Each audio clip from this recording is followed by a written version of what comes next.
Hello and welcome to Microsoft Teams Breakout Rooms. I'm Christine Kyoto, and today I'm going to talk about the new breakout rooms that have been added to our Microsoft Teams environment as of December 2020. Let's go ahead and take a look and get started. So, the first thing you're going to want to do is, as a team organizer, you can come in an hour or two ahead of the meeting or even a day or two ahead of the meeting, open that meeting up, and actually set up your breakout rooms and organize them a little bit before your attendees even click to join your meeting. So that is one option you can do to go ahead and alleviate some of the stress of trying to set up a breakout room while a meeting is started. Or option two is once the meeting starts, you can have somebody leading the introduction, or it could be you, and then just go ahead and set up the breakout rooms when you're ready. So let's take a look at how we would do that. Right now, as you can see on my screen, I have waiting for others to join. I'm going to go ahead and wait for just a couple minutes to have my other computer join so that I can show you a couple things in the demo first. But to start a breakout room, up on my toolbar, I'm going to look for this little square within a square. When I hover over it, it says breakout rooms. I'm going to go ahead and click that. The first screen I see is going to allow me to determine how many rooms I need and if I want to set the breakout rooms up myself or just have the computer automatically do it. So I can drop this down and I have the option. I can set up between 1 and 50 different breakout rooms at this time for my one meeting. I'm going to go ahead and choose 2. I'm also going to show you in a little bit how if you decide you want to add another room while the meeting is going on or after you've already created the rooms, it's no problem to do later on. So we'll take a look at that in just a few minutes. So I have my 2 rooms. The easiest thing to do is probably just to click automatically and say create rooms. The computer will then take all the attendees who are already in your meeting and will go ahead and assign them to the different breakout rooms. So that's fine if you don't have a specific purpose for putting people in rooms or each room isn't named a certain, they aren't categorized any certain way. However, I'm going to go ahead and do manually today because manually will allow you to go ahead and set up a room, and then you'll pick and choose which person will go into what room. And I'm going to go ahead and do that one to show you. And I'm going to choose create rooms. Now, when your rooms are created, they're going to be created with a generic name, which is room 1, room 2, room 3, room 4, et cetera, et cetera. So I'm going to go ahead and change those names right now to show you how. I'm going to hover over that gray closed button, and you see the 3 ellipse dots. I'm going to click those and go to rename room. This is going to be the red room.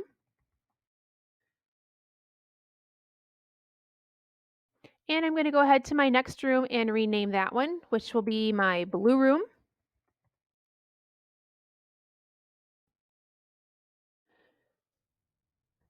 And click to rename. And after I started my meeting or as I got to thinking, I think I actually should break everybody into 3 rooms. So I'm going to go ahead right now and add that room, which is right here, the add room button. So I'm going to click that. It's going to go ahead and add it as room 3, but I want to go ahead and change that one to be called the green room. And I will rename that.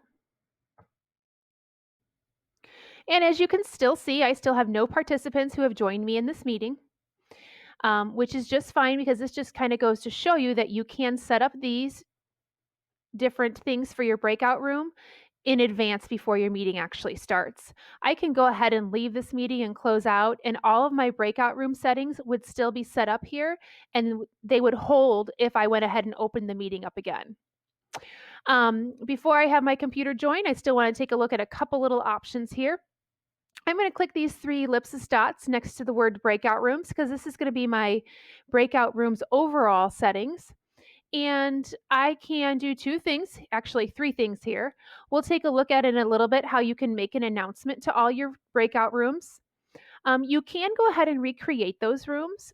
So if I didn't want to call them red, green, and blue, and I wanted to specifically name them region 1, region 2, or executive session, I can go ahead and click to recreate those rooms, and then it would just delete anyone in those rooms that I've already assigned, or I can just go ahead and rename them all.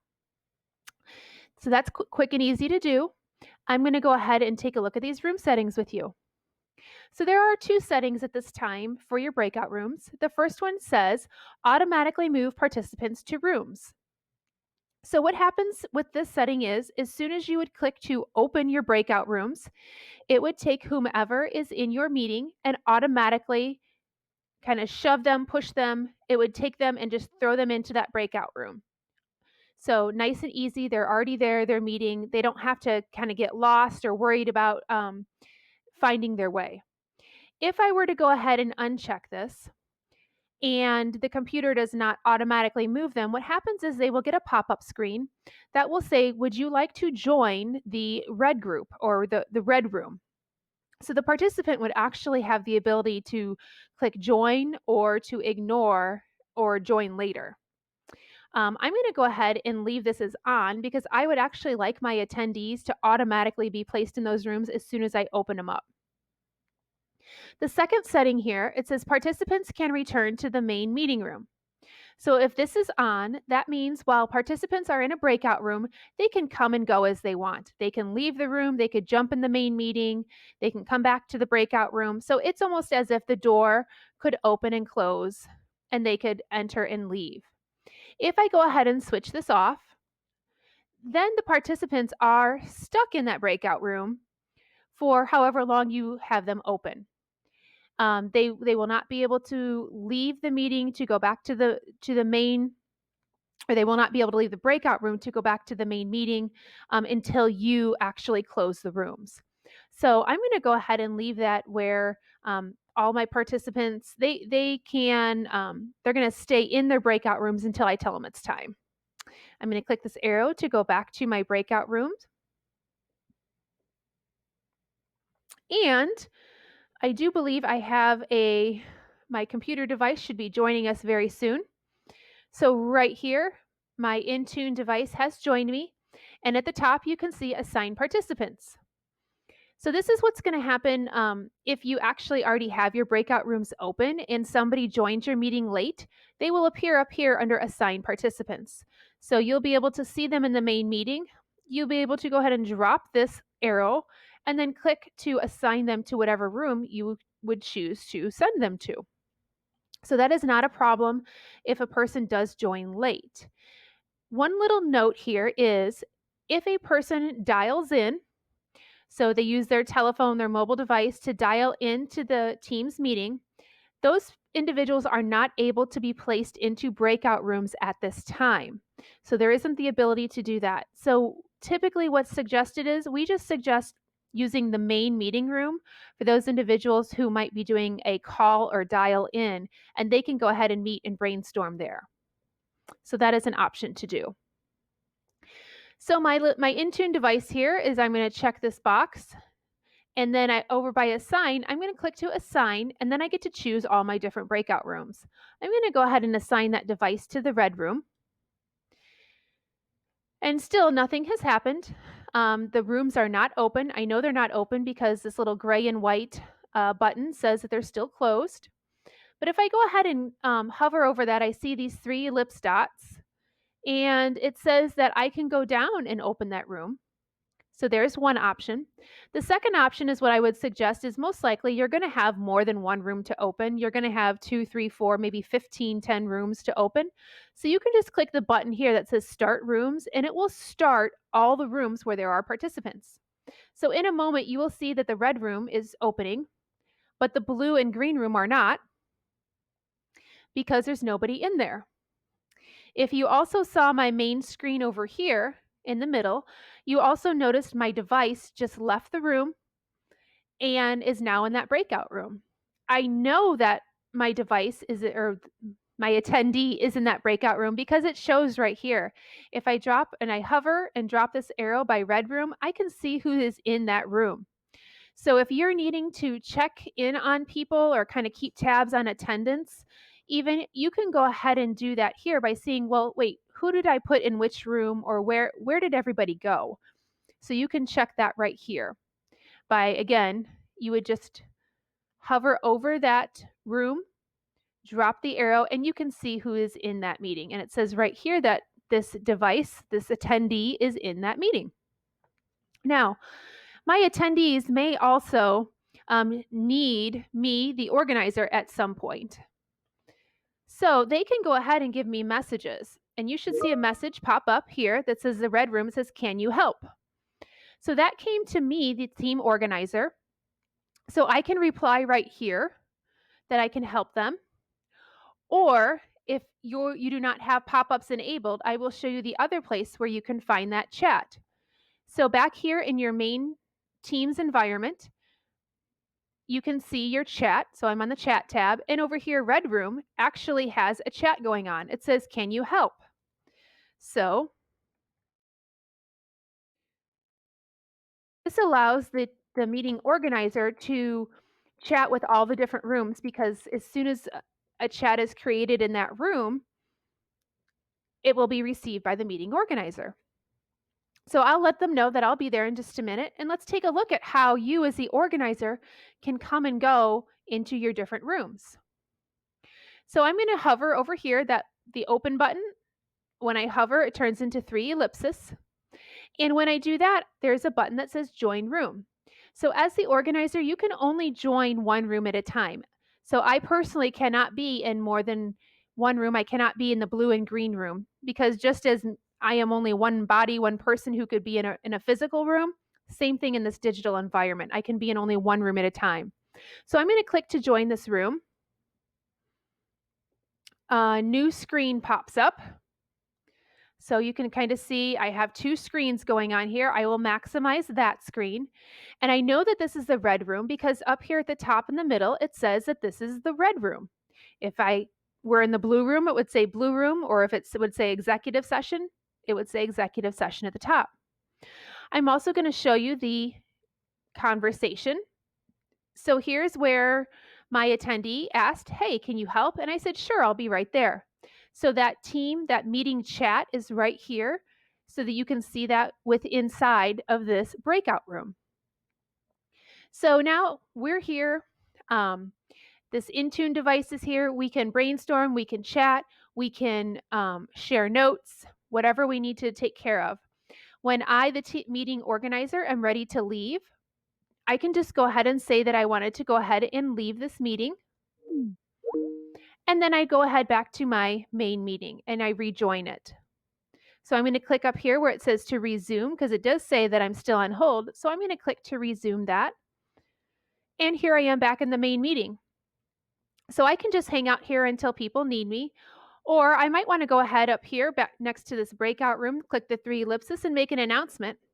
And I'm going to let everyone know that there are 5 minutes left. So what's going to happen for all my attendees is it's going to send the message into their team chat that there are only 5 minutes left. I'm going to jump back in that red room really quick so I can show you what that would look like as a message coming from the meeting organizer. So here I am back in the red room with my attendee called Intune, and I'm going to show that conversation. And the conversation shows as an important message because it's coming from the meeting organizer. It says important, 5 minutes left. So that way you are letting them know you'll be closing the rooms in about 5 minutes. So now I can go ahead and leave that room again, come back to my main screen, and resume my session in the main meeting. Well, that 5 minutes is about up, so I'm going to go ahead here and I'm going to click to close those rooms. And as soon as I close those rooms, everybody is dropped back out of those rooms into our main meeting. And they should all be joining here. You may want to double check when they rejoin if you're needing to mute all from your participants window, because they still may have been having conversations, and as you close them out of those breakout rooms, those conversations might still be going on, or they may still be chatting. So be aware that you as the organizer might have to go back and mute them again. So we're back in the main room. I'm going to go ahead and X out of this breakout room window, because maybe now we can continue our meeting as normal. We can come back and share ideas and talk about what happened in each breakout room. Towards the end of the meeting, if you decide that you may want another breakout room again, that is not a problem. You can go up to your toolbar, click breakout rooms. If you would like to go ahead and reopen those rooms that you already used with all the same individuals, you can go ahead and say start rooms. If you decide that, you know what, I want to go ahead and recreate those rooms, so I'm going to click to recreate. And I want to just mix it up a little bit. So I want to go ahead and do, oh, we'll say 6 rooms. And this time I'm just going to automatically assign them. Or I could go back and manually do it again. So I'm going to automatically do that. And we'll see where my one meeting attendee gets dropped back into room 1. When I did recreate them, you did notice that it went ahead and changed them back to the, let's say, generic name as room 1, 2, 3, 4, 5, and 6. If you needed to rename them again, you can go back again and rename that. I'll just call this one Region 1 meeting. So you can also go back and change those room settings this time if you wanted to make any changes. This time I'll say, don't go ahead and move those participants automatically. Let's see what's going to happen. So I will not move my participants, but I want to go ahead and start those rooms. And the only room that's actually going to start is my Region 1, only because that's the only participant that's in my meeting right now. I will say you are able to create, I'll repeat, a breakout room as long as you have at least 3 people who have been invited to that meeting. So that is the reason why I'm able to run a meeting right now with a breakout room. If it's only a 2-person meeting, you won't see this button to have breakout rooms at all. So it's still opening my rooms up. And I just wanted to show you this time, once it opens the rooms, what it looks like if an attendee is not inside of that room. Okay, so here we go. We have my room, and I'm going to drop this arrow. And you can see right here that this device, which this attendee, it's my attendee, this is my computer device. Over here, there's nothing, which tells me that that individual is not inside of the Region 1 meeting yet. So they did not go to the breakout room. They got the invite, but they did not go to the room. So you might need to remind them, or you might need to help them, because that was a setting that I had and I did not turn on. So you can walk them through trying to get to those rooms. If I click the 3 dots, I can go ahead and say ask to join. So it would go ahead and let me accept that. So it would go ahead and call that actual person to try to help them get into that meeting. And now that that person has accepted the call, you can see right here, it says they are in the meeting. Once they're in that meeting and they're done, or if they just do decide to leave, you can also see that right now they left because they are no longer in that meeting.